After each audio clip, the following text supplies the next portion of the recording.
Le président stagiaire nous ment. Les journaliers à la botte nous mentent.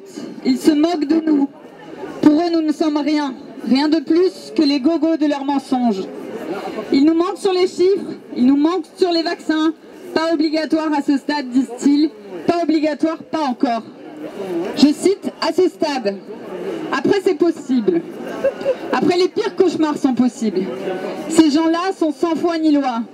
Ces gens-là sont le cynisme même. Ils ne reculent devant rien. Ce sont des maîtres chanteurs.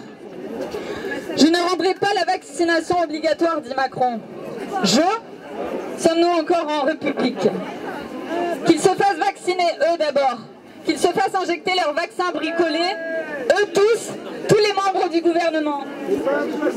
Les hauts fonctionnaires à la morale facile, les caciques de la santé, tous les donneurs de leçons confinés dans leurs privilèges, les habitués de l'arrogance et du mépris tous azimuts.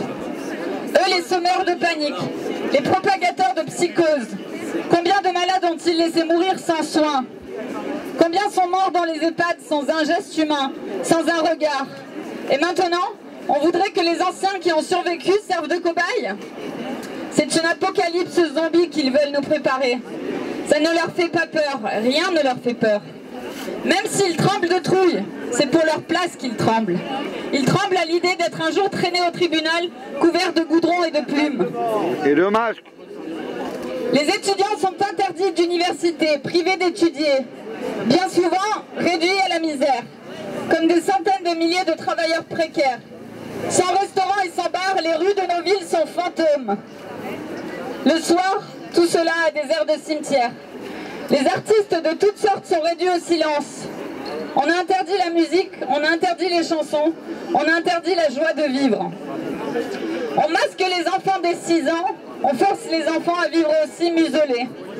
Il faut faire comparaître un jour tous ceux qui ainsi se sont rendus coupables de mauvais traitements à des enfants. Et quand ils ne sont pas cruels, ils sont ridicules. Ils dévissent les bancs, cachent les chaises bleues, interdisent la neige aux skieurs et aux randonneurs. Faire de la luge est devenu une activité subversive. On se demande s'ils sont devenus fous quand on entend jusqu'où ils peuvent aller pour empêcher qu'on accède au sommet. Nous sommes passés de 1 km à 20. Nous avons le droit d'aller à 20 km de notre cellule, à 20 km de notre niche. La laisse s'allonge, la laisse avec la muselière. Sommes-nous leurs toutous? Sommes-nous les caniches de Macron et ses complices? Allons-nous gober le chantage à la 3e vague, à la 4e, puis à la 5e?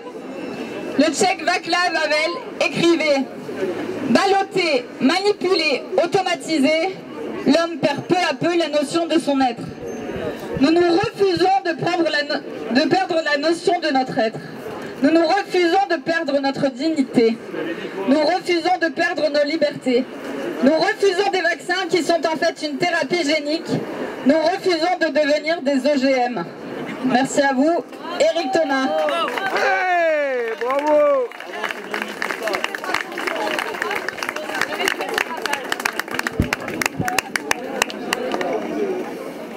Jeanne. Bravo. C'est pas mal. La tienne, on veut. Santé.